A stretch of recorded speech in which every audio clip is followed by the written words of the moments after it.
Okay, good evening, everyone. Thank you so much for joining us. This is class number 2 in the series of Fundamentals of Judaism. So it could be kind of a continuation of last week's class. We'll make reference a couple of times, but it actually is an independent topic for itself as well. So you don't have to remember what we talked about last time in order to understand and appreciate this one. And if you missed it also, it's really an independent topic anyways. Okay, so I'm sure as you know, as you walked in, you noticed the mezuzah on the door. You might have a mezuzah on your own home. What is a mezuzah? So there's a case, that's what's most obvious, that's what you see, but inside the case is a piece of parchment with the words of Shema Yisrael on it. So it's a portion in the Torah, and that portion, that paragraph, actually 2 paragraphs, is handwritten on a piece of parchment in this case, and that is a kosher mezuzah. That is the mitzvah of having a mezuzah on your doorpost. But it's very specific with special details. It has to be written in a certain way. It cannot be printed. It has to be handwritten with special ink on parchment of certain animals. It's very specific. The mezuzah has to be in a correct location on the door. So the question is, who cares? Why does it matter? Why do all of these details matter? Does it make me a better person if it's on a parchment versus a printed piece of paper? Does it make me a better person if it's on the right side of the door or the left side of the door? If it's with ink or with one type of ink or another type of ink? Why are the details? Why are these details so important? Why does it make a difference? That's one question. Another question. This one is for you guys to answer. Somebody asks a rabbi, I feel like a hypocrite because I do a mitzvah here and there, but I actually don't consider myself observant. So I don't do all of the mitzvahs, and I don't do them all of the time. I only do them here and there at random. So I feel like a hypocrite. Should I drop the mitzvahs that I do? What would you guys answer to that question? No. Okay, why is that? Well, every little bit helps. Okay, good answer. What's that? When you say like that, there is an intention to do more. Okay. So you feel that more could be done. So that's Right. I agree with both of you. Even a random mitzvah has very unique value. So every mitzvah is independent, and we'll talk about this more later on. Just for a moment, if you don't mind grabbing a pen, we have some pens in the center of the table. Turn over your sheet so you could jot something down on the paper. And I want you to take a moment to think about 2 mitzvahs that you have done recently. Try to think of 2 mitzvahs that you have done recently. Now, I want that at least one of them shouldn't be an act of kindness or a favor that you did for someone else. At least one of the mitzvahs that you have done recently or not so recently, a mitzvah between you and God. Try to think of some type of mitzvah that you have done. Doesn't have to be recent, but could be. Try to think of 2 mitzvahs. So one of them could be any, but one of them should, if possible, be a mitzvah between you and God, which means that no one else benefited from whatever action it was. Maybe you could give us an example or something. We'll hear some examples from going around the table if anybody wants to share. Do we have enough copies of these? I don't know. How many depends? I don't know. More? Check for more? The problem is that the computer is here. We'll share if we need to. We're not going to use it that much. I can. There's some use. It's at, you can get it on your phone also at jewishiceland.com/class. You click the PDF, you'll be able to read it as well. There's some just plain paper. The writing on. Yeah. Oh, yeah. So anybody want to share a mitzvah, one of the two that you wrote? I'm more interested in the one, not that it's more important, but for the purpose of this conversation, I'm more interested in the one between you and God. Anybody want to share a mitzvah that is between a person and God? Yeah. Can I tell something? Because I wanted the connection. Studying Torah for the connection. Beautiful. Anyone else? Olga, you started saying something? Yes, I try to speak 3 times a day at least. Say again? To pray, you said? I didn't hear what you said. No, I try to speak to To God. speak to God 3 times a day. Beautiful. Yes. Beautiful. Very nice. Anything else? Yes, Vinur? I would like to ask you about this. Would resisting a temptation count? Because resisting to do something that would be prohibited. I think so. Would that count? I think so, yeah. All right. Well, You could- and then, Like I heard a wise man once say, there's only one thing that I cannot resist, a temptation. very good. Yeah, thank you so much. Need one more chair.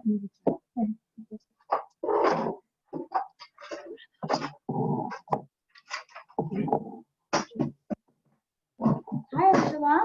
Hello, Angela. Welcome. Good evening. We're just getting started. Okay, just to tell you. Okay.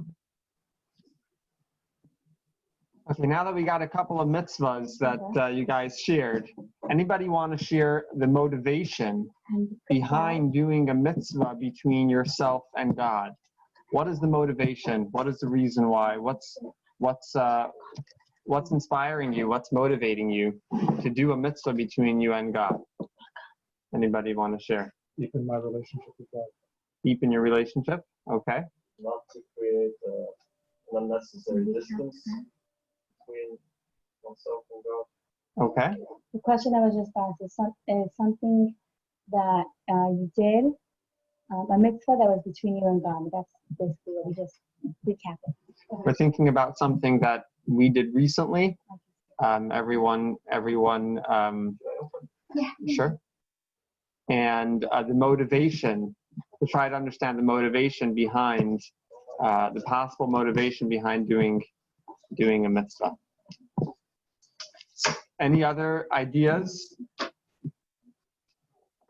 Bye-bye. Table? Tell me. You can move down.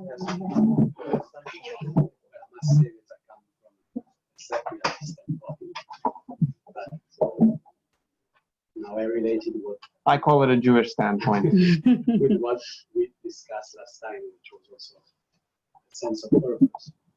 So I think this sense of purpose is, for me, it's also, I never think like this. I don't think it's my way to connect to God, because I think it's also a way to make my existence meaningful. So I've been thinking really of the purpose of what I can offer, how I can contribute to make it So the better. motivation of certain mitzvahs would be to bring meaning to your life. Yeah, but not just That's a beautiful. selfish act. Yeah. To contribute Yeah. to To contribute to society, the world. Yeah. but also, yeah. That's beautiful. That's beautiful. Kind. One more question before we can. Yeah. So we're still in the introduction of the class. We're talking about, we're giving some examples of mitzvahs and trying to understand the motivation behind doing these mitzvahs. Right now we're focusing more on mitzvahs between a person and God. I'll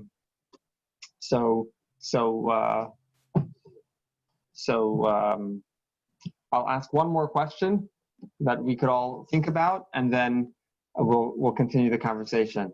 So there was, I think, a couple hundred years ago, the rabbi, his name was, they called him the Radbaz. It's a very famous sage in his time, and he received a question from a family. They were asking on behalf of someone who was in prison. And while he was in prison, there were many mitzvahs that he was not able to do. Obviously, didn't have access to all of the things that are required for mitzvahs. So they asked this rabbi, we have an opportunity for this person to be released from prison one day a year.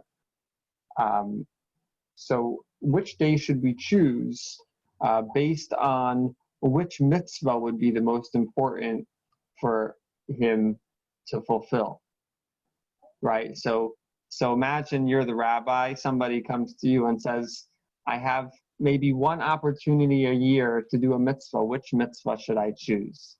Now, perhaps there are certain mitzvahs that he could do in prison. So those, those wouldn't be what we would choose, because that's that he could do anyways. But which day should he choose to be free from prison so he could fulfill a particular mitzvah? So let's say you were the rabbi. Which mitzvah would you choose? Which day, which holiday, or which other mitzvah would you say is so important that this one should be chosen as the one mitzvah to put an extra effort into celebrating or keeping? Anyone? Shabbat? Shabbat. Yeah. So basically choose any of the 50 Shabbats and celebrate Shabbos at home, because he probably couldn't light the candles in the prison, couldn't have the challah and the food, and couldn't go to synagogue. So choose one Shabbat to be outside of the prison. Fantastic answer. Anyone else? Rosh Hashanah, the new year. I obviously couldn't hear the shofar blowing in the prison, couldn't go to synagogue. Okay, so far we have Shabbat, Rosh Hashanah. But Rosh Hashanah is the first day, and that's we're grateful for the year. And even though I've been suffering for 364 days a year, I still want to celebrate the life that I've been given. Right. Wow. For the blessings. Okay. Beautiful. Beautiful. Anyone else? What is the most important mitzvah? Yom Kippur. It's actually considered to be the holiest day of the year. So that's a great answer. Yom Kippur. So we're thinking, what might be the most important mitzvah of all of the mitzvahs? By the way, there are 613. Okay. All right. So let's save this question for later.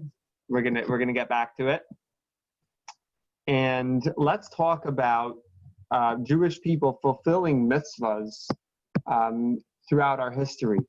Jewish people went to great lengths to do mitzvahs, often risking their lives.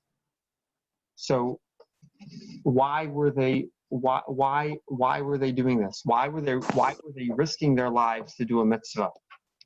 Were they naive? Why did they think that the mitzvah is more important than their life? They're willing to put their life on the line. Let's try to get into their heads.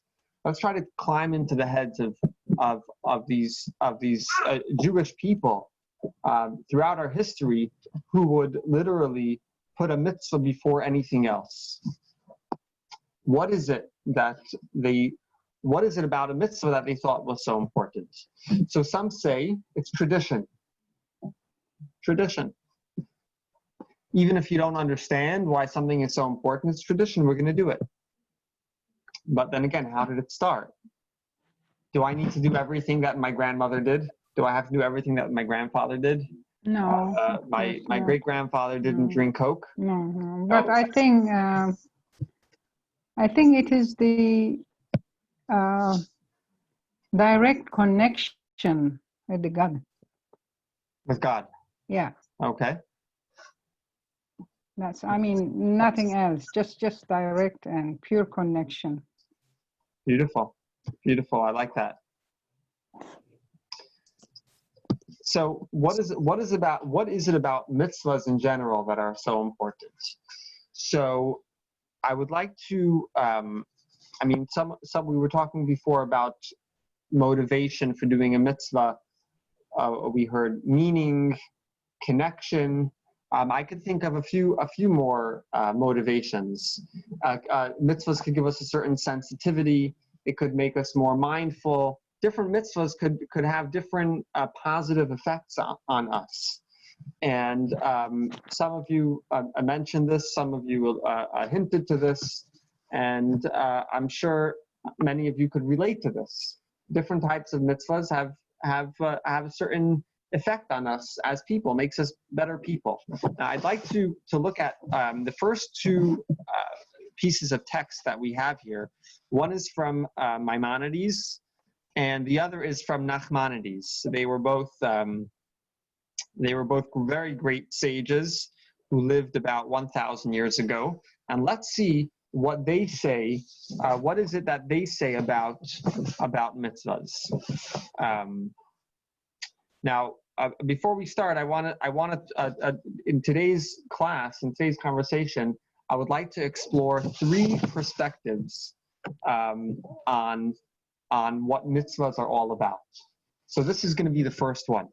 So to understand the first perspective, what is special about a mitzvah, why it's so important, let us look at Maimonides and Nachmanides, the first two texts. So I'll just read it because I'm closest to the computer so that everyone could hear.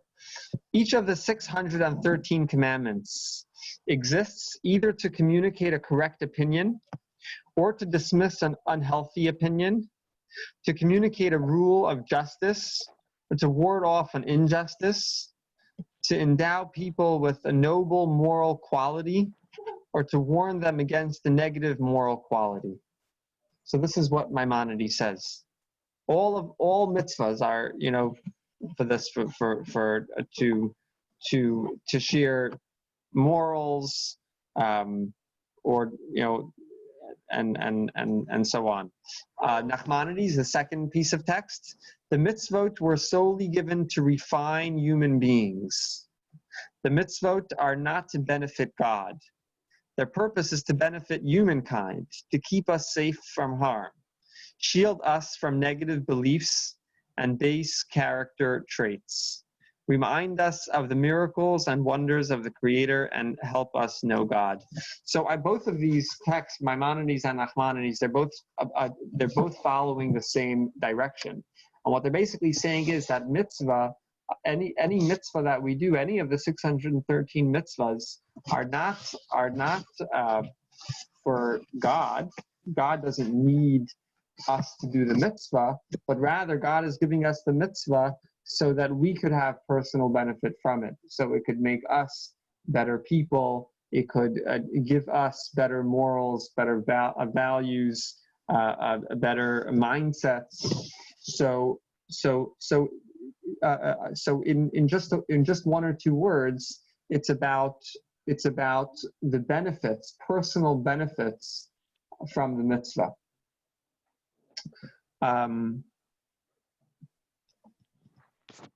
Now, many people will tell you that for this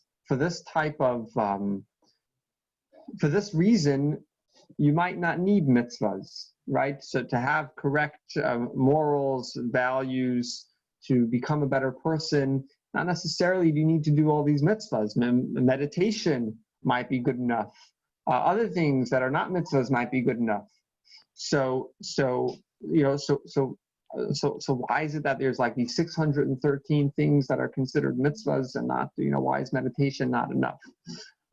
So, I don't have exactly the answer to this question, but obviously the Rambam, the Maimonides and Nachmanides believed that in order that these values and in order that these opinions should have a real and true effect on you, you need to take some action. You need to do something. So it's not enough just to think, not enough just to learn. Actually, learning is also an action, but not enough just to meditate. But actually, action brings about this type of positive change in people. And actually, nowadays we're not going to get into it. I could share some of what I found after the class, but there are studies that prove this. There are modern day studies that prove that action brings about these types of change in thinking and beliefs and morals and values. So it's not something that's only in the head, but actually behaving a certain way has a strong effect on us as people. This is the most basic level of the function of a mitzvah. Personal benefits. It's the most basic understanding and most basic reason and motivation of why one would do a mitzvah. Now, it's kind of abstract and kind of in theory. Let's take an example of a mitzvah and see what types of benefits there are and what the Rambam and what the Ramban, Maimonides and Nachmanides might mean when they say that it's for personal benefit. So let's take the mitzvah of kosher, for example. Kosher has many details. What are some of the laws of kosher? So we have you could only eat certain animals, kosher animals. The animals need to be slaughtered in a special way. We're not allowed to mix milk and meat. And there are many, many hundreds of details. So how would Maimonides and Nachmanides explain kosher in terms of personal benefit? So some will tell you that there are health benefits. Now, this is questionable. I mean, there are people that say this way or the other way. So it's not certain that it actually does bring health benefits. But some will tell you that there are certain health benefits with keeping kosher. Another benefit that comes to mind is compassion, because kosher is about not causing unnecessary pain to animals. You're not allowed, it's forbidden to tear off a limb off of a living animal.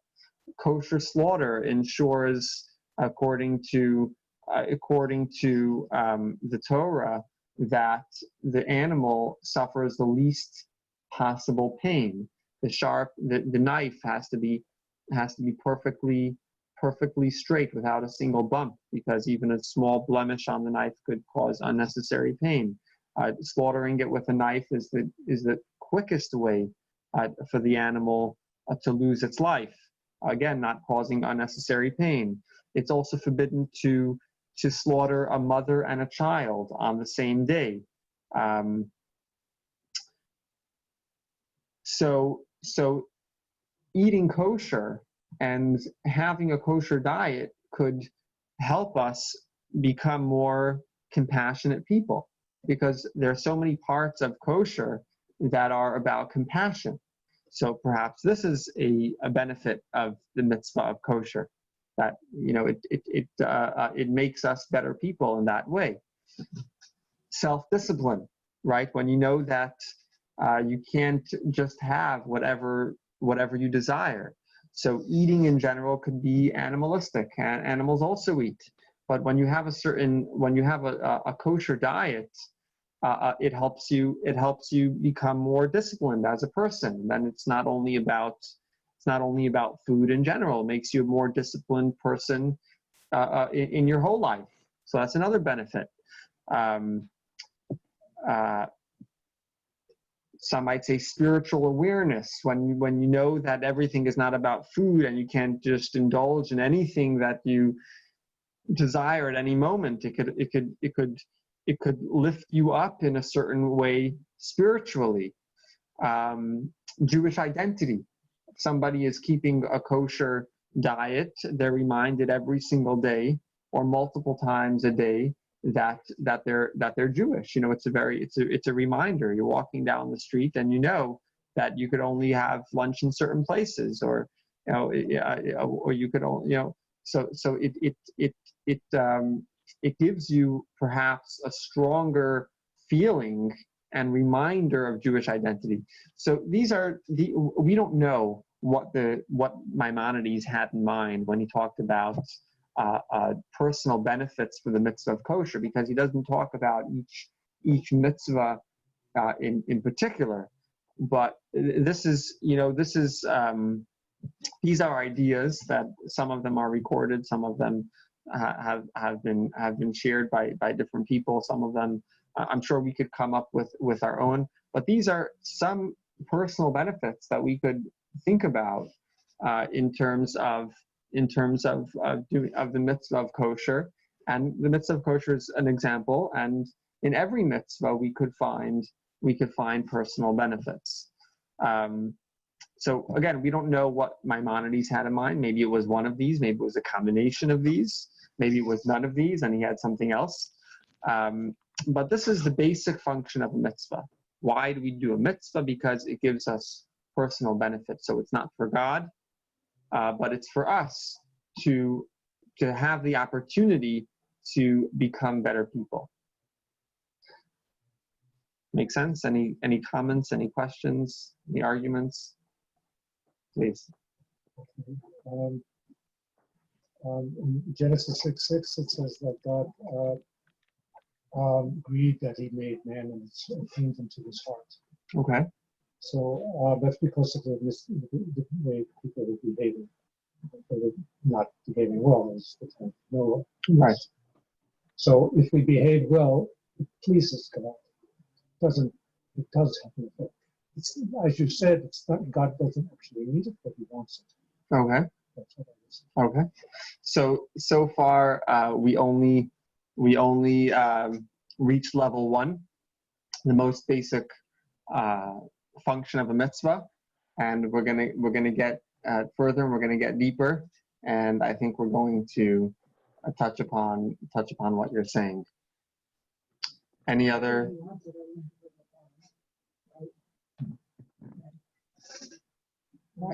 But yes. Wants us to behave in this way, are we going to set forth this document for us to follow? Right, that's exactly right.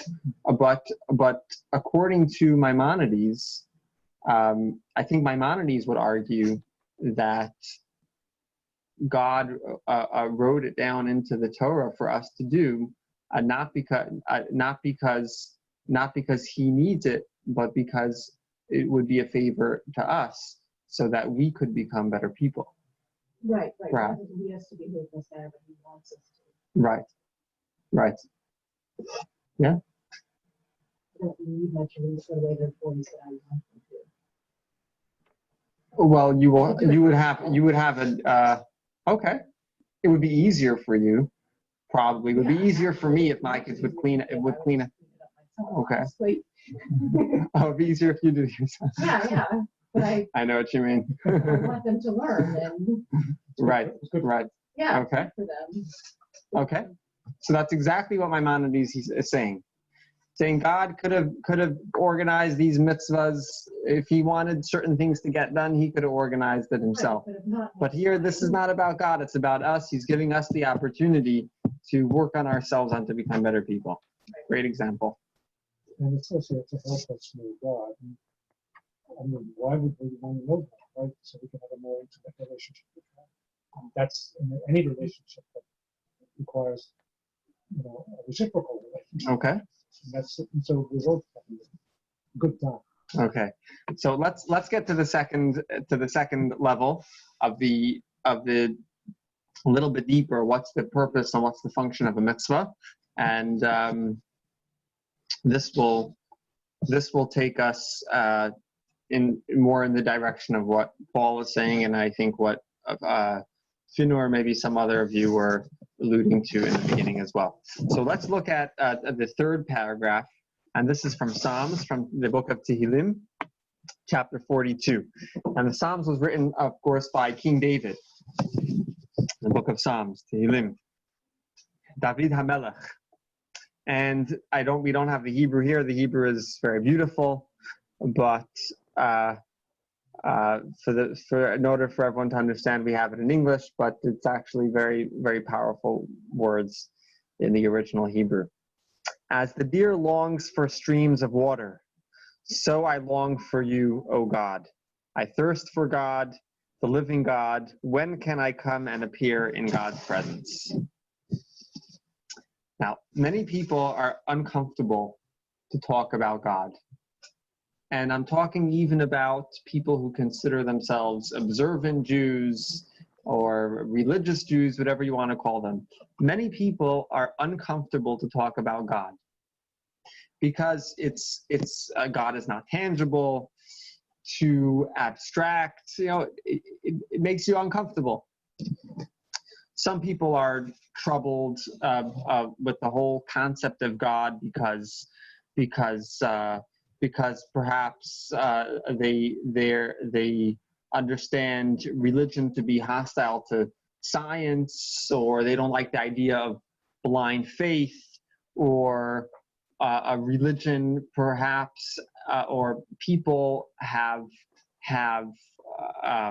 abused power in the name of God, or fought wars in the name of God. So people have different reasons why the whole idea and concept of God makes them uncomfortable. But I think we could all agree that the word God makes a lot of people uncomfortable. Now, King David HaMelech was past these issues. So there is something to say about each of these problems and issues that people have. But we're not that's not what today's class is about. It's not about becoming more comfortable with God. It's about understanding King David's desire and longing to connect to God. So obviously King David was past all of these issues that people might have with talking about God or thinking about God. Most people learn about God. Most kids learn about God in school, but most likely don't revisit the topic when they're adults, right? So people have different issues and different, either conscious or subconscious. When they hear God or somebody's talking about God, it makes them uncomfortable. But obviously, David HaMelech, King David, was past all of these issues. So let's try to climb into King David's head to understand what is it that he knew about God, and where did he get this desire and longing to connect to God and become closer to God. With a relationship to another person, it's very easy to understand. There's always something that's attracting you. There's always a reason why you want to connect to the person. What did King David have with God? What did he know about God? What did he feel about God that caused him to say these kinds of things to talk about his desire of connecting to God? So I don't have this text here. I think I just forgot to include it. But I'm just gonna share one sentence that Maimonides says in the beginning of his work, which explains what God is. Okay, now obviously this is just one sentence taken out of an entire chapter, actually even more than one chapter, talking about what God is. But this is one sentence that is really the core of the explanation, at least according to the Rambam, according to Maimonides, what is God and who is God? So here's the quote. A transcendent force or energy that is the first cause of all existence and the core of all reality. Well, profound. Well, I'll say it one more time. A transcendent force or energy That's the first cause of all existence and the core of all reality. That's what Maimonides says. What is God? That's what God is. Obviously, there's more to elaborate on that, but that is perhaps his point. Now, how did King David get from this description of God to a burning desire to be close with God and to have a relationship with God? How did he get there? So I say this sentence from Maimonides, and it doesn't really move me. It doesn't really make me want to be close to God or connect. It sounds more like an idea. It's basically saying that God is the cause of everything. Everything comes from God, and there couldn't be anything without God causing it, to exist. Yeah, please. In the Torah, God is described having attributes which are more vivid than the description of Maimonides. So that's what I'm saying. This is only one sentence taken Yeah. from an entire chapter talking about just what God is. But this is one of the first things that he says, and this is kind of the point. All the attributes and characteristics and things like that, that's perhaps besides for the core point that God is an energy, is a force, and the first cause of all existence. Okay, so how do you get from this? Of course, there's more, and if you want to read the full context, then it's at the very beginning of the Mishnah Torah. It's a 14 volumes of, it's called the Mishnah Torah, written by Maimonides. The first few chapters are talking about this, specifically the first chapter. So how did King David get from this to a longing to be close to God?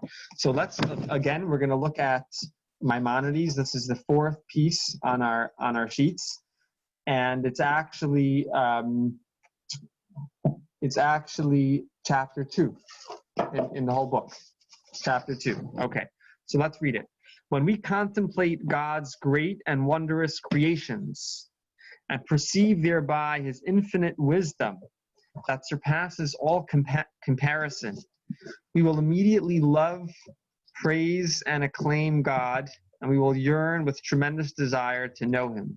As King David stated, I thirst for God, the living God.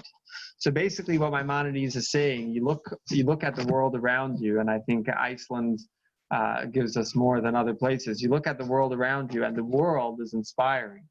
You could see God's greatness through his creation. You look at a beautiful world, and you know that it comes from God, because again, what did we say God is? God is the first energy and force which caused all of existence. So when you look at the world, you say, "Wow, it's inspiring. Look at this beautiful world." So you see the beauty that God created. You see the wisdom. And this according to Maimonides, this causes this type of emotional reaction. Now, if we could think about King David himself, so again, he was obviously inspired by the greatness of the world and the vastness of the universe and all of that. In addition to that, King David had a miraculous life. He had many blessings and opportunities. So he had a lot to be thankful for and to appreciate, personally. And also there's a spiritual bond between a person and God, just like a parent and a child would have. So basically, these were the things that inspired King David. Why did King David have this strong feeling and longing to become close to God and to connect to God?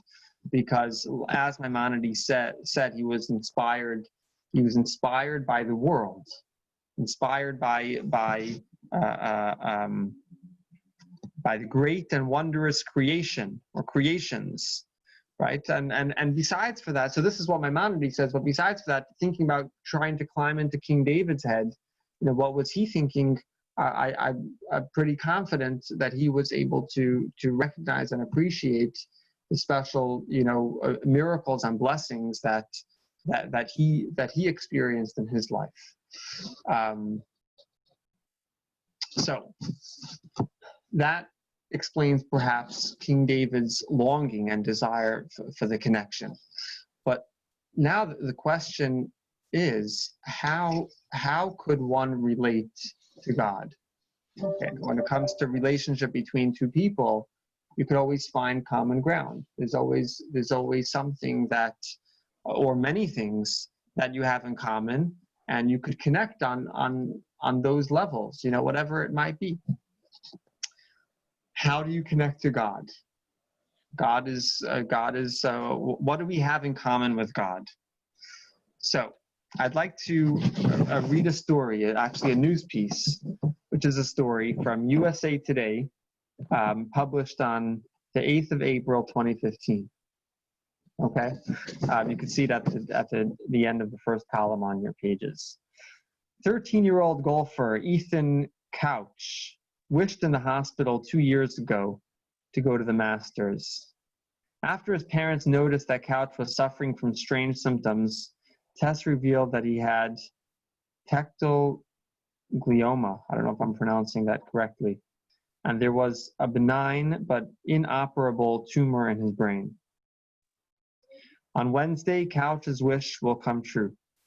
Kevin Streelman, whose daughter spent time in intensive care after being born, decided that he wanted to make a difference in a child's life and give them a trip to Augusta National. After contacting the Make-A-Wish Foundation, Streelman was put in touch with Couch, who will serve as his caddy at the Masters Par 13 contest. What's that? What did I say? Par 3 contests. Streelman explained that as a Masters competitor, he was allowed to choose his caddy for Wednesday's event. He was choosing Ethan. The boy fell silent. His parents, each listening over speakerphone, began crying. When Ethan finally spoke, his voice was shaking. "I just wanted to go to the Masters," he later said. "I didn't expect this." So I don't know so much about golf, but basically what happened, if I understand correctly, is that this boy wanted to watch the match. And then somehow he was connected with this foundation, and ultimately one of the players chose him as his assistant, as his caddy. So not only did he have the opportunity to be at the game, but he had the opportunity to be the caddy, the assistant. Now, analyze the story. Who did who a favor here? Who was helping who? Was the boy helping the player, or was the player helping the boy? So obviously, the player was helping the boy. The boy had cancer. He had this wish to be at the game. Not only did he give him a chance to be at the game, but he gave him this special role to be in.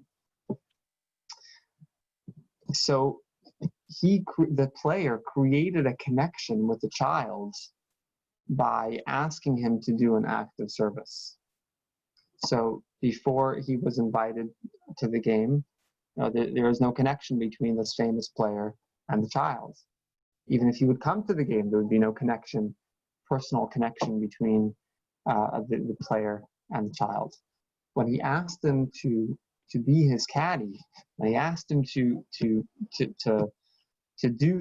this service for him, all of a sudden there is this connection between them. All of a sudden they have common ground. All of a sudden they know each other. They're connecting to each other. They're close to each other. Now, so he didn't need the boy. He could have asked someone else, another adult or another child. He didn't need the child to carry the balls from one place to the next, whatever it is that they do. Didn't need the child.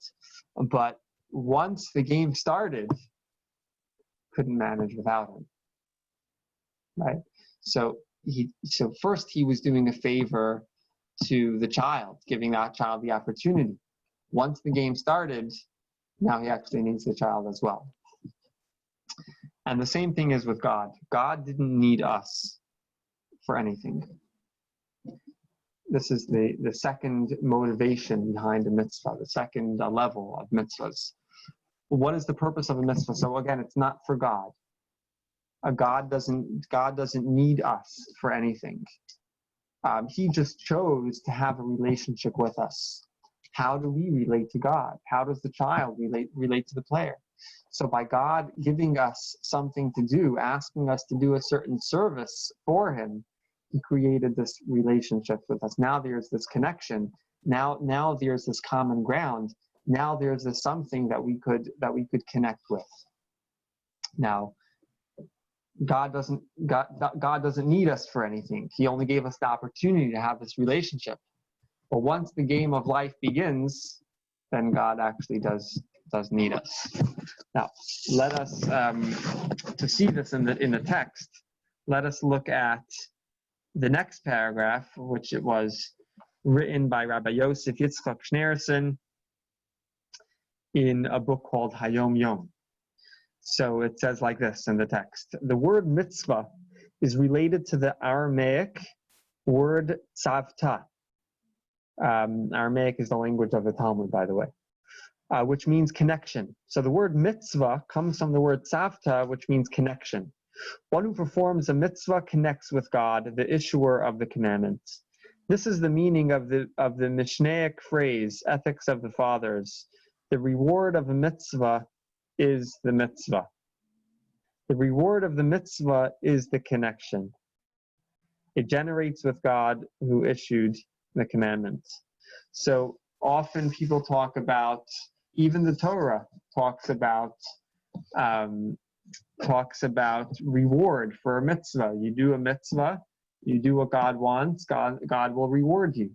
But actually in the ethics of the Father, it says something quite different. It says the reward of a mitzvah is the mitzvah. What does that mean? Ethics of our fathers is a Pirkei Avot.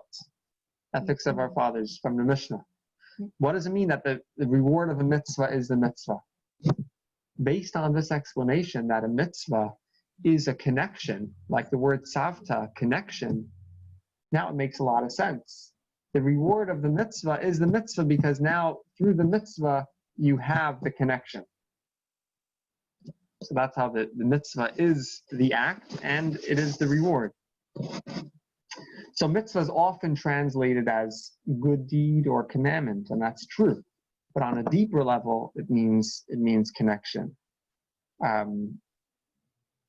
It's like saying, like imagine asking, what's the reward for me hanging out with my best friend? The reward is hanging out with your best friend. So that's what it means. The reward of a mitzvah is the mitzvah. You have the opportunity to do a mitzvah, now you have the connection. But of course, the Torah also speaks about many types of rewards.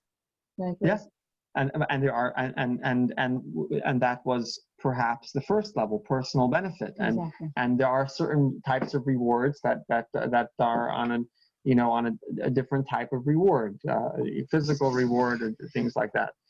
This is the deeper level and the higher level of a function of a mitzvah, where the mitzvah is it's not about these benefits that we talked about at first, but actually mitzvah as in connection.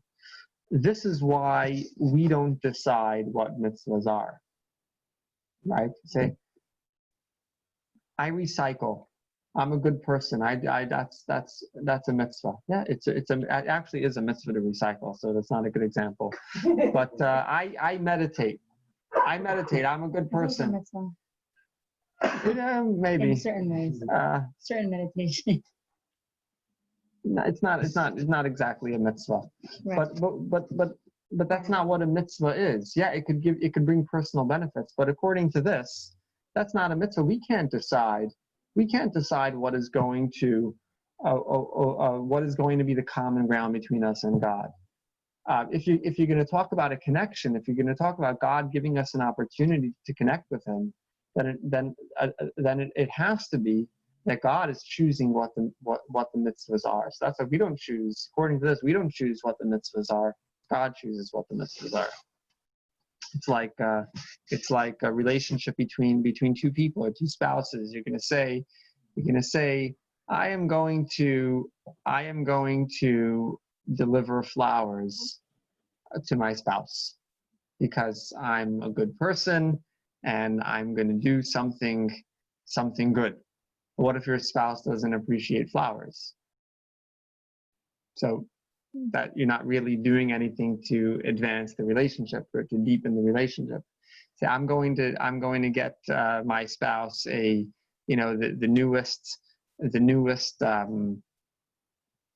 newest and most advanced drill. But if your spouse is not a builder, then it means nothing to them, right? So it's all about who you're doing it for. If you're doing it for the relationship, if you're doing it for the other person, then it's on their terms. It's about doing something that they appreciate. It's about It also works the other way. Like, let's say you don't know why. Like, let's say you don't know why your spouse likes flowers, but you get it because you know your spouse Right. likes flowers.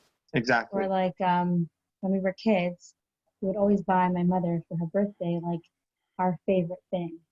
So she got like a chocolate fountain and a popcorn machine, and like all these things that we like. That's exactly the point. If you're doing it for a relationship with God, that's the function of a mitzvah. Then it's obvious that the mitzvah, that God is the one who chooses what the mitzvahs are, and not us. Just like in a relationship. Just like in any relationship. Now, there are 613 mitzvahs. It's like a thick rope made of 613 small strands. Each strand is a connection. Each strand is a connection for itself, but also strengthens the entire rope. Some people are overwhelmed. There are so many mitzvahs, 613. It happens to be that more than half of them are not applicable nowadays because we don't have the Holy Temple. I think more than half of the mitzvahs are only applicable to the Holy Temple. But nevertheless, some people are overwhelmed by so many mitzvahs. But in relationships, aren't there so many responsibilities? There's smiling, kind words, all types of things. Some that are romantic, some that are less romantic. Cleaning up the garbage. Not every part of your relationship is necessarily romantic, right? So there are many. That could be the So there are all types of mitzvahs. So it's about the perspective. If you think to yourself, "Oh, I have so many mitzvahs to do," but that's what a relationship is. A relationship has so many responsibilities. If it's going to be a healthy relationship, if it's going to be a good relationship, and if it's going to be an enjoyable relationship. Now, if you struggle with one of the 613 strands, there are still another 612. Nobody's perfect, so of course it's not all or nothing. Some people say, let me do a mitzvah to be on God's good side. No, God loves you, so He's giving you the opportunity to connect with Him. So instead of saying, I have to do this, you say, I get to do this. I have the opportunity. Now I could connect to Him in this way. Like the child who is now serving, so to speak, the golfer. But actually he didn't see it as a service because he was so excited about the relationship and he felt so lucky to have that opportunity. So,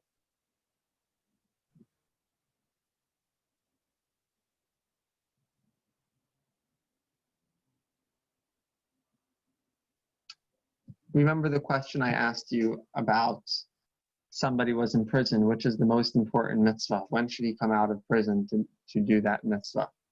So we have that question. Second to last paragraph, it was Rabbi David Ibn Zimra. And he got a question. The question was, this was written to him. It was many, many years ago. Yes, a few hundred years ago, if I'm not mistaken. Reuven is incarcerated and thus precluded from praying in a synagogue and performing various mitzvahs. Despite his entreaties to the governor, permission was only granted for him to leave prison one day a year, whichever day Reuven chooses. May our teacher instruct us which day shall Reuven choose to go to the synagogue. So we heard Olga said Shabbat, Paul said Rosh Hashanah, Massimo said Yom Kippur. All these special times. Now, I think it depends what the function of a mitzvah is. If the function of a mitzvah is personal benefit, then I think there'll be great debate, which is the most important mitzvah. People, you'll argue it. Is it what is the most important character trait that we could acquire? What is the most important benefit that a person should have from the mitzvahs? So that's all. If you think that if you're following the first level, the function of the mitzvah is personal benefit. So which is the most important mitzvah? Everyone will have a different opinion. However, if the function of a mitzvah is the connection, that doesn't make a difference if it's this mitzvah or another mitzvah. They're all the same. In this regard, all the mitzvahs are the same. So what did the Radbaz answer? Which day? He didn't say. Any day. He said tomorrow. Any day. Tomorrow. Because tomorrow would be the first opportunity to do any mitzvah. Yeah. So what's the most important mitzvah? The mitzvah that you could do right now. Because on this level, that the mitzvah is about the connection, all the mitzvahs are equal. It's about the relationship. Want to give a couple of examples of mitzvahs? Yeah. The first example we did was kosher. All right. Do I have any other examples that we talked about in detail? I don't think so. We can give some examples of mitzvahs. We'll give some examples of mitzvahs that are. We're not going to talk about them in detail right now, but we could continue when we finish the third one. The most, some big item mitzvahs that I think are very important could include Shabbat candles every Friday before sunset, wearing tefillin. I'll have the opportunity to do that with my father, if I'm not mistaken. So to put on tefillin, to have a mezuzah on your house, on the door, studying Torah like we are right now. So these are some mitzvahs that come to mind. So when it comes to personal benefit, each one of these mitzvahs give us different types of benefits. It says that a mitzvah, it says that a mezuzah protects the home. Okay, but tefillin is gonna have a different benefit, and lighting Shabbos candles and celebrating Shabbos is going to bring us other benefits. So that's on one level. On a deeper level, all of these mitzvahs are all different opportunities to connect with God. So it's all the same, different mitzvahs, but for the same function, for the same purpose, to connect with God. Any comments, questions, ideas? Okay. I like the answer. What's that? You like the answer? The Radbaz, yes.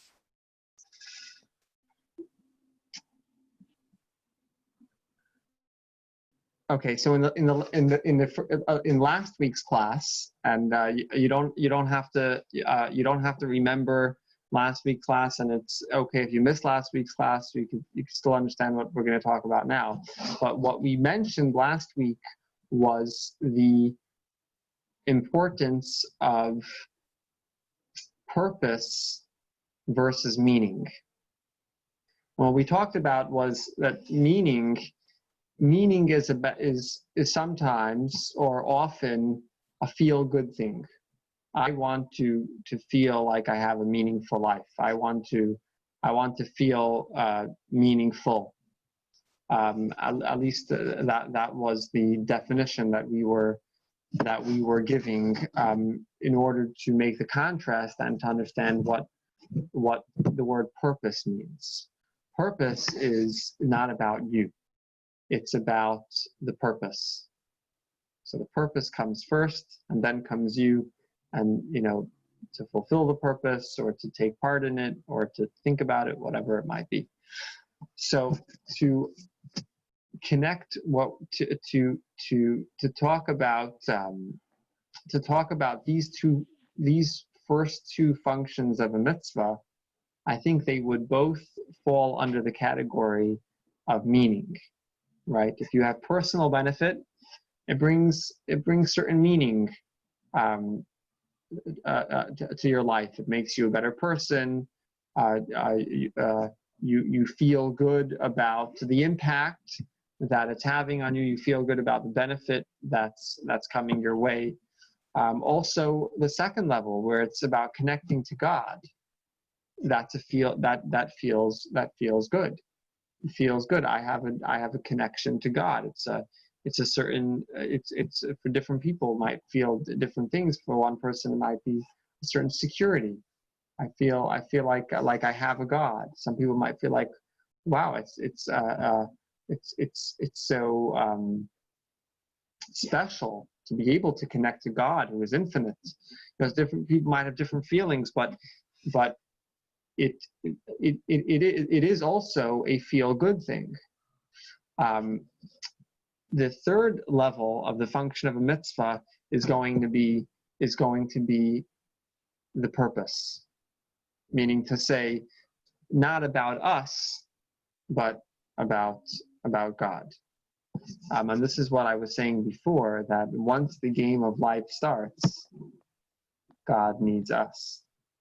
So in the beginning, the golfer doesn't need the child. In the beginning, God doesn't need us. He's only giving us the opportunity to connect to him. He's giving us the opportunity to relate to him. But once the game of the golf starts, or once the game of life starts, God does need us. And this is going to lead us to the third function of a mitzvah, which is not about us, it's about the purpose. We basically, we learned about God, that God is the cause of all the existence, of all existence. So the question is, why did God create? God caused the world to come into being. Why did he do it? What was the purpose? So the world is fragmented. The world is divided. You have enemies. You have good. You have bad. You have physical. You have spiritual. You have ups and downs, socialism, capitalism, and all different types of isms. The world is fragmented into hundreds, thousands, and millions of pieces, of positions, and situations. God wanted the world to be in this way, with the desire that us people would become partners with God, partners in creation, by uniting all of this fragmentation. So basically finding the underlying truth in all of existence and creating a united world. So for example, on a football team, there are many different roles, but the most successful team would be one that is seen not as many individuals, but as a unit. So the world could be fragmented into so many different types of pieces and issues and situations, and who knows what. But the purpose is that we should participate in the creation, so to speak, and find that underlying truth that everything shares, and then to unite the world so that it becomes clear that it is one united thing, just like the football team. It is not, you don't have the offense and the defense and the goalie. It's not these different. Imagine a team where everyone is just thinking about their own role. Of course they're never going to win. It's only when they're a team that they could be successful. So to get a better, I know this is a little bit of an abstract idea. Let's see the last text that we have here from Rabbi Shneur Zalman of Liadi, written about 250 years ago. Let's see this text, and then we'll elaborate a little bit more and understand this concept a little bit better. When we perform mitzvahs, we infuse the physical sphere with infinite divine energy. Active mitzvah performance is vital because it is our entire purpose and the reason we were created, to turn the darkness of this lowly world into light, that the divine presence should become apparent throughout the entire physical world. So basically, before creation, before the world, there was only God's existence. There was only God's oneness. He chose to conceal himself, if you will. This is called Tzimtzum. Yeah. He chose to conceal all of his expression and all of himself in the world. So you look at the world, you don't see God, you don't see godliness, and you don't see this great spiritual light that filled all of the space before the world. Now our job, so we're talking about this oneness of God, how God was literally everything.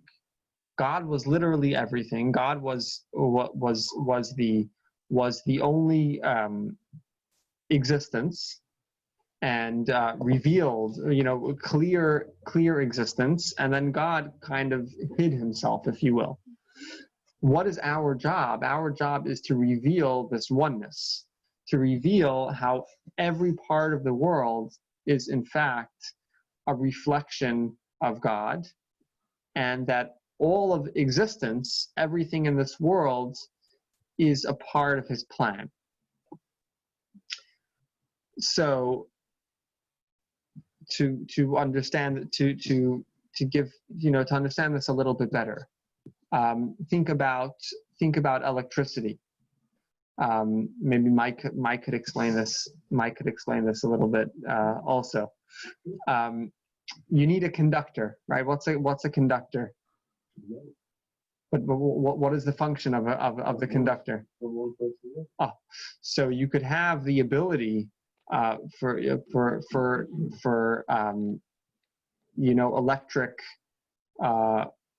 current, if you will, but until you have a conductor connecting the power source to the machine, nothing's going to happen. So think of God and God's reflection and God's oneness like electricity. God is everywhere, right? Because what's our definition of God? God is the first existence. So everything comes from God, directly or indirectly, however you can understand it. Everything comes from God. but it's not clear to the eye. We don't see how everything is connected, and there's this underlying truth that unites everything. When we connect the machine to the power source with the conductor, then all of a sudden it becomes clear how it's all one. There's this electricity that's running through everything. There's this spirituality and godliness that's running through everything, that's making everything alive, that's making everything exist and making everything work.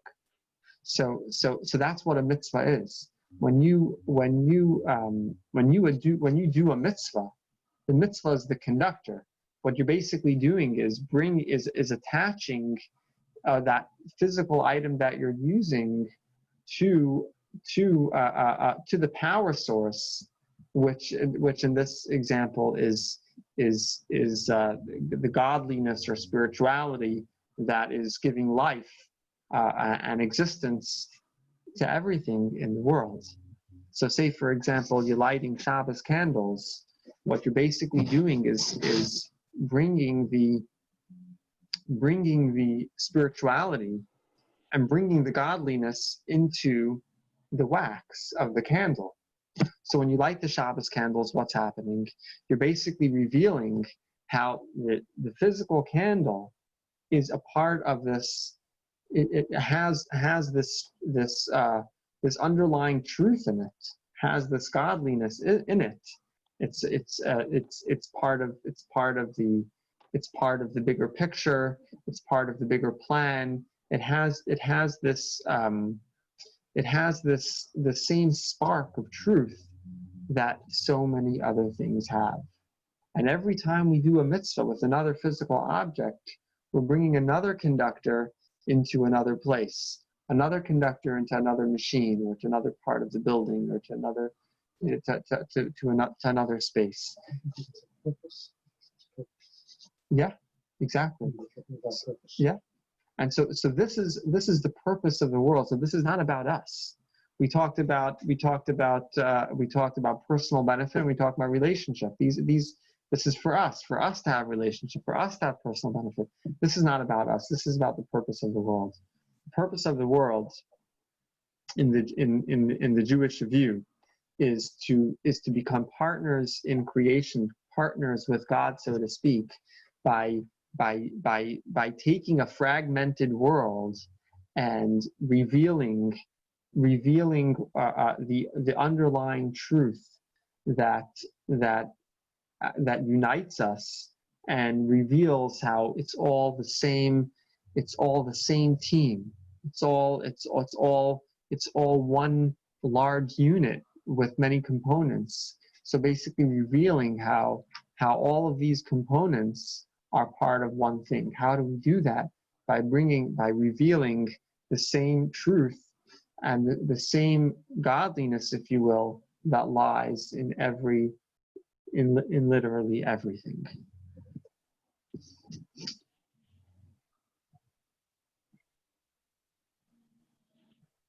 So with the first two levels of the function of a mitzvah, the question was, why do mitzvahs exist? So you could say a mitzvah exists because of personal benefit. Or you could say a mitzvah exists because of a relationship. But when you talk about a purpose, the question is fundamentally different. The question is not, why do mitzvahs exist, but why do I exist? Why do I exist? And the answer is to help realize this purpose, to bring together a broken world, to bring together how everything is in fact one. And then what happens at the end of this mission of uniting everything? What happens? All of a sudden, people are not fighting each other anymore. People are not enemies anymore. It's not me against you, because we're in fact on the same team. So by finding this underlying connection, and by finding this underlying truth, this the ultimate goal in the final in the final product of what it's supposed to look like, and that's actually the era of Mashiach. The final product that is going to make clear how everything is in fact one united existence. So you're not going to have. That's why not going to be any. When Mashiach comes, there are no wars. That's why when Mashiach comes, there is no no enemies. Everyone's going to get along. All of these things are going to disappear. And now, so how does it work? It's not that Mashiach is going to come, and all of a sudden there's this miraculous change in the world where all of a sudden everything is going to be fixed overnight from one day to the next. No, Mashiach is the goal. We are the ones who make it happen. So the world is going to be more united by us, becoming by having this type of partnership with God, and uniting this broken world and revealing how the whole world is connected and has this underlying truth. So again, first we talked about meaning and how it feels good for me, personal benefit, as well as relationship with God, which is also a feel-good thing. How do I know it's a feel-good thing? Also from King David, because King David had this feeling he wanted to become close. He wanted to feel it. He wanted to feel the closeness. But this third level, the function of a mitzvah, it's not about us. It's about the purpose, and the purpose of the world. God created it to be in this situation of a world where there's good and bad, where there's friends and enemies, where there's all kinds of things. And the purpose of the world is to bring it all together, to find the underlying godliness, to find the underlying truth, and to find the underlying unity that we have in every single part of the world. This unites the world. This makes it clear how everything is one, and ultimately that everything is a reflection of God. So everything is its own thing. Every individual is its own individual, but it's also a reflection of God. So just like the football team, the goalie is the goalie, and you have the defense and the offense, but they're all at the same time reflecting their team and who they are, and not just as individuals, but as a team. Now, we could take this a step further. Okay, everyone's still with? Am I going too fast or too slow? Did everybody choose the cake yet? We could take this a step further. We could go back to the first two functions of a mitzvah and show that those are also part of the purpose. Okay, so first we were saying that the first two functions of a mitzvah is about meaning, it's about feeling good, and it's about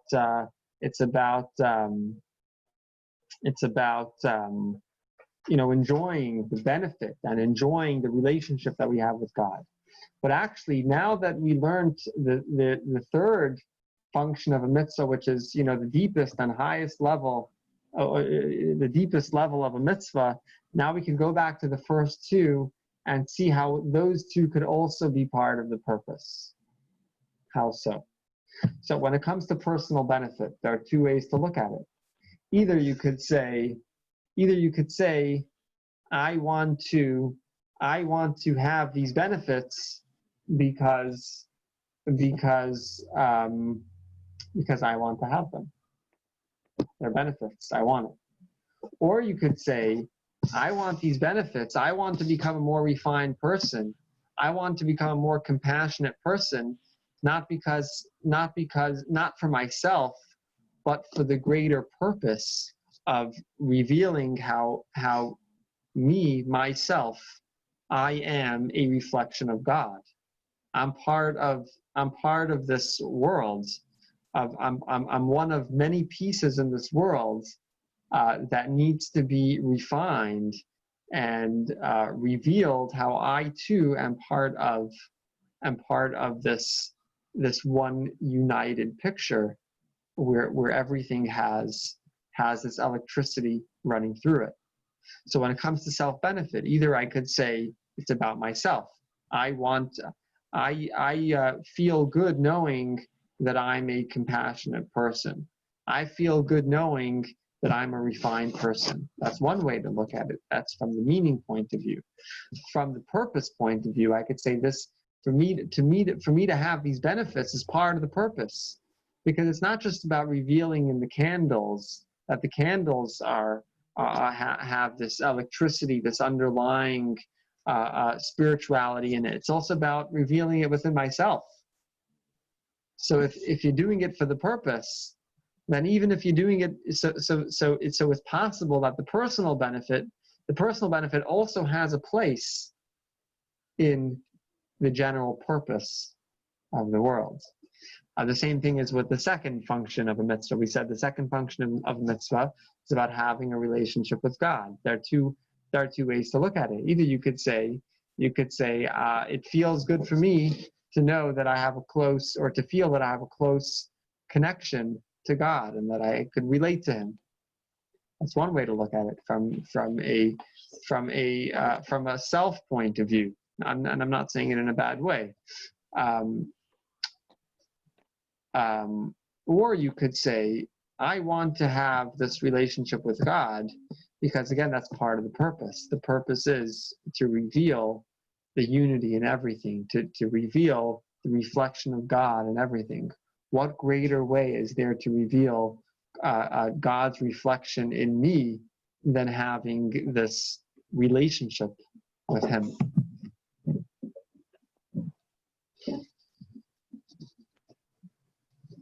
Okay, so maybe just to summarize, because we're saying a lot of things and kind of using the same words again and again in a way, but in different ways.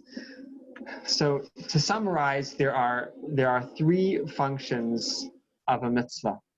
On a very simple level, a mitzvah is about personal benefit. Each mitzvah is different. Each mitzvah brings different benefits. Kosher might make me more compassionate. It might make me more disciplined. Shabbos might bring more relaxation in my life. Shabbos might bring more focus in my life. I could focus on what's truly important. So a mezuzah could bring protection to my house. So every mitzvah has a certain benefit. And sometimes there could be multiple benefits. Sometimes you could argue what the benefit actually is. So that's on the most basic level. The first function of a mitzvah is that it brings me as an individual personal benefit. The second function of a mitzvah is a relationship with God. Just like the 13-year-old boy did not have any connection with the golf player until the golf player asked him to do something for him. The same thing is with God. How could we relate to God? How could we have a connection with God? That's only by God giving us a task. As soon as He gave us a task, there is something to build the connection upon. Now there is something that we could be close over. Now there is something that we could relate to each other with. So that's the second function of a mitzvah. It's not about the mitzvah. It's not about the individual mitzvah. It's really about the connection to God. So on this level, all mitzvahs are equal. And then we have the third level. The third level, the function of a mitzvah, is not about the personal benefit. It's not about the relationship. It's about lighting up every part of the world with this electricity. It's about lighting up the world with this godliness, basically showing how everything in this world is a reflection of God. Or in other words, how everything in this world has something in common. Everything in this world is connected. Everything in this world is part of one larger picture that creates, that transforms a broken world ultimately into a beautiful, united world. We also mentioned how this purpose, we also mentioned how the first two functions could fit in with this purpose. If you're thinking about the purpose, that the purpose of the world is to unite the world, to find the unity, to find this underlying truth, you could say that the personal benefit and the relationship is also in order to create this unity, to find this electricity, to light it up, so to speak, and to unite it, because it's not just all of the pieces of the world, it's also me, because I am a piece of this world, I'm a piece of the creation, and by refining myself, by becoming a better person, by connecting to God, that will reveal how I, as a piece of this world, I'm also part of this team.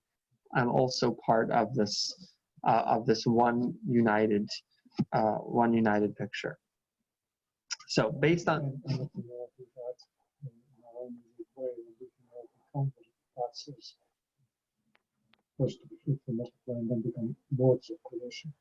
so we become this qualifies us as partners with God. But God considers us to be partners in creation, because basically we're transforming the world from a broken world into a unified world. Now, this whole conversation will answer some questions that we talked about before. Why does Judaism focus on details so much? Who cares? We said, who cares if the mezuzah is on paper or parchment? So details matter. Details actually matter in all areas of life. And let's go through each of these three levels. We have a painter here. Okay. Why are details important? So if you talk about becoming a better person, it's like a recipe or medication. Becoming a better person is like a recipe. And not everyone follows recipes, I know that. But some people make their own recipes. But details are important. Even the people who make up their own recipes, they'll tell you that the details are important. Say, what's the difference if I use salt or sugar? Looks similar, it feels the same, it looks the same, what's the difference? I'm doing exercise. What does it make a difference if I'm bending my knee this way or if I'm bending it that way? I'm breaking a sweat.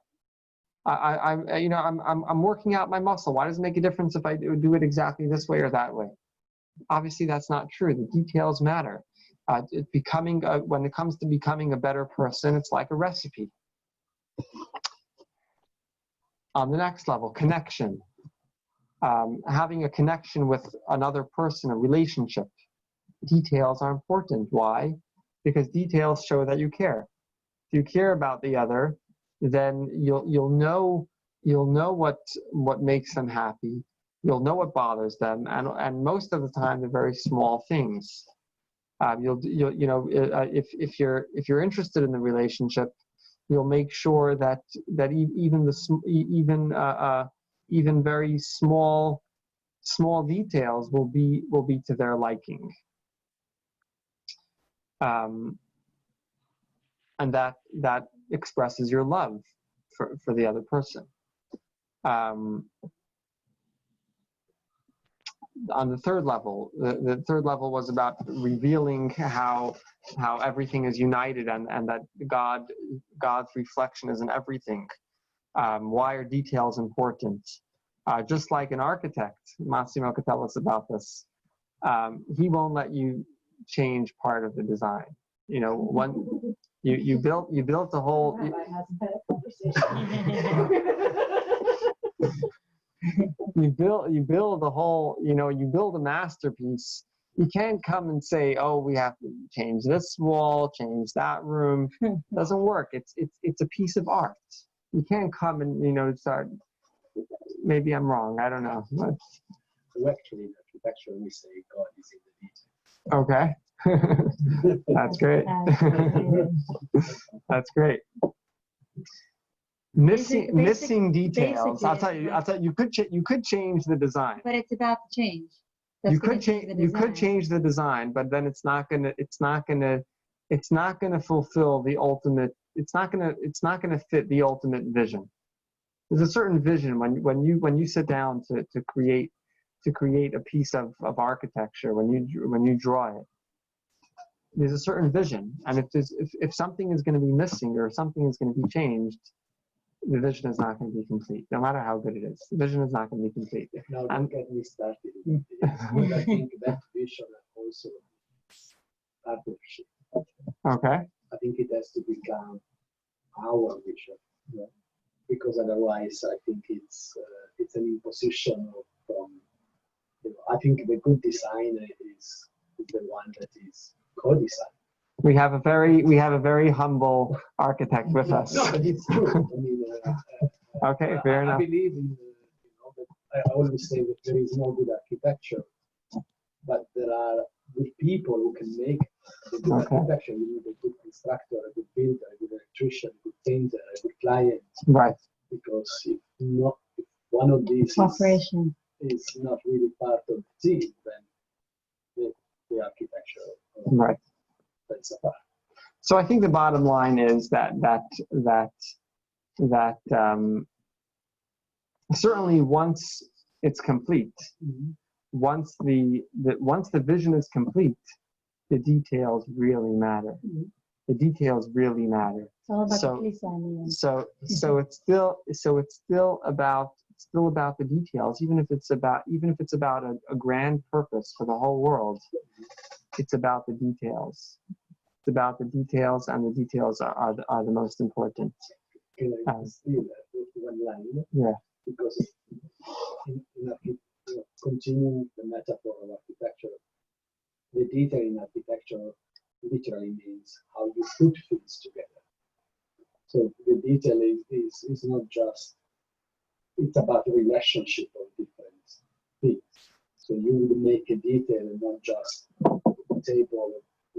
This is not really a detail. The detail usually is where the window meets the wall. Right. It's how different things come together. combined. So it's about relationship, it's about unity, it's about coherence, and it has to be then pleasing and functional. But so the detail is not just an obsession. It can have a bit of a negative connotation. Right. If it's over detailed, but the detail literally means how things come together. Right. That's actually a great parable for what we're saying. Beautiful. It's a great parable for Beautiful. what we're saying. Right? Let's return to another question that we asked at the beginning. Is it hypocritical to do mitzvahs at random? So, eating gluten once doesn't mean that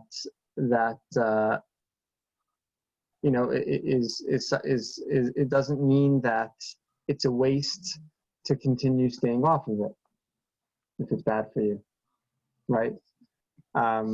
Is anyone on a diet? You'll know that even if you follow it only some of the time, it still has tremendous benefit. You might say, what's the point of hugging my mom only once a year? Obviously, one act of love is special in its own right. It doesn't take not having the opportunity or not doing it at one day doesn't take away from doing it the next day. So my point is, most people don't say all or nothing when it comes to all areas of life, and the same exact thing is with a mitzvah on all three levels that we talked about. So first, personal benefit. Even if I do a mitzvah once in a while, no matter what it is, I will still have, that personal benefit is there. On the next level, a mitzvah is a connection to God. So even if I didn't have a connection with God yesterday, that doesn't take away from having a connection with God today, right? So it's an opportunity for connection. It's not all or nothing. And the same thing is with the purpose of everything, about showing how, revealing how everything in this world is a reflection of God. Every act, no matter how random it is bringing that vision one step closer. So just like we don't say all or nothing when it comes to other areas of life, the same thing is with the mitzvah, and on each level, So with mitzvahs, we have these three levels. We have personal benefit, connection, and the purpose of revealing the reflection of God with everything. And every time we do a mitzvah, no matter what the reason is, there is a tremendous value in the mitzvah that we're doing. It's a mitzvah in its own right, and not connected to and not dependent on what you did yesterday or what you're going to do tomorrow. So when people tell me I am a Reform Jew, or I'm a conservative Jew, or I'm an Orthodox Jew, all of these things, when people say these things, they're basically trying to say which mitzvahs they do and which mitzvahs they don't do and how often they do them, perhaps, right? I don't care. I don't care because it's not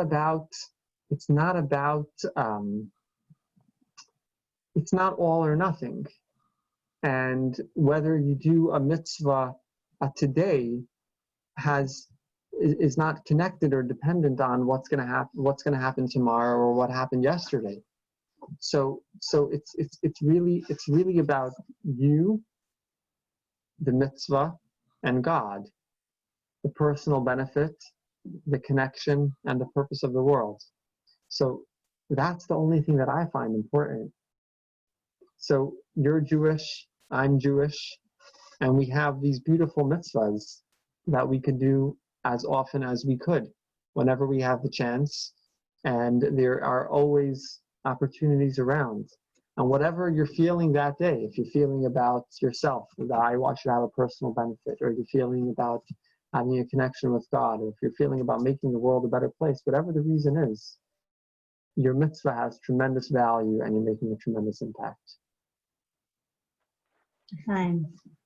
So isn't that why God gave us the freedom to take responsibility, so our life could be a mitzvah? Yeah, exactly. Any questions, arguments?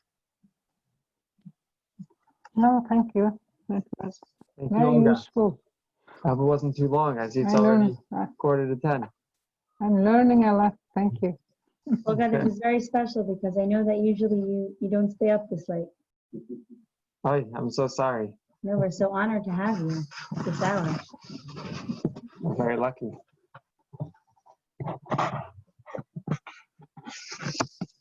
I'll turn off the recording now. You guys could argue with me off the record. It's everywhere. Oh, here, stop recording. Rabbi, could you please send Last recording? send the text again, please? Recording, the text which you have been reading. I'll send it to you now. If yes, or receive an email.